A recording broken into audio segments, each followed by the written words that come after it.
When I was a kid, we used to play tag, and there would always be a base, and if you had your hand on the base, you were safe, untouchable, untaggable. Well, in martial arts, we have some stances, and one of them is called the base stance. It actually is so safe, it might just save your life. Now, when we talk about stances in our training in traditional martial arts and their application to real life, we have a little bit of a qualifier that we have to talk about. Gichin Funakoshi, the father of modern karate, said that stances are for beginners. Advanced students will use natural postures. Now, that doesn't mean that advanced students don't use stances, but they look a little bit more natural. In fact, if you watch professional fights closely, you'll notice that many of the traditional movements come from classical karate and taekwondo movements. They're just a little bit harder to see because they're done so fluidly. Stances really teach us how to shift our weight correctly and to put us into better, stronger positions for striking, moving, and grappling with our opponent. Now, one of the most basic stances, the foundational stances, is called a base stance. In some martial arts, they would call this a horse stance or a sitting stance. I guess like you're sitting on a horse stance. So let's do a little technical review of what this stance actually looks like and the components of it, and then we'll maybe look at some applications, one that could maybe even save your life.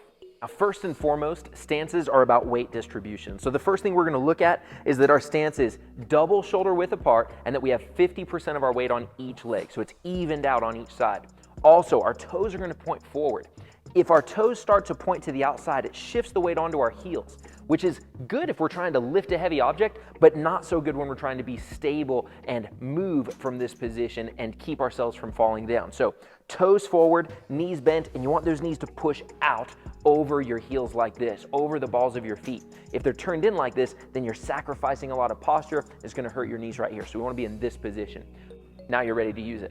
So once again, I have Mr. Johnson here as my willing participant, and he's going to be the aggressor this time. So he doesn't have to worry about getting hit. I actually have to worry about getting hit. So when we talk about base stance and some of the uses for it, one of the first things is, yes, if somebody says you'd never use a base stance or a sitting stance in a fight, they're right if you're thinking about this. Like, here comes the bad guy, and I'm like, let's go. I would never do that. But what I might do is, let's say that he grabs my wrist. One of the first things I do is probably step back, drop my weight, and create this distance, making it harder for him to pull me and giving me time and options to be able to pull away. Another one might be, let's say that he grabs me from behind in one of these bear hugs, I'm caught here. Well then, again, I want to drop my weight so that this gives me options for defense, looking for legs and finger locks and escapes and things. Now, perhaps the most important one is the one that happens when I fall down, right? And this is called standing in base. So let's say that I get knocked down here, and now that I'm down, I just want to get back to my feet. Well, Mr. Johnson, your job is simply to keep me from getting to my feet. All right, here we go.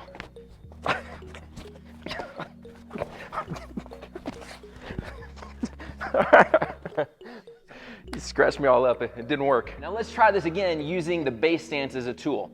So as he comes in to continue to pressure me, I can use my arm here, get on my side, and I've got kind of this frame now, right? I'm using this arm to frame, and I'm using this arm to frame. Now from here, as I lift my hips and swing my arm back to that base stance position, he can keep pushing as much as you want. I mean, just push, drive, push, push.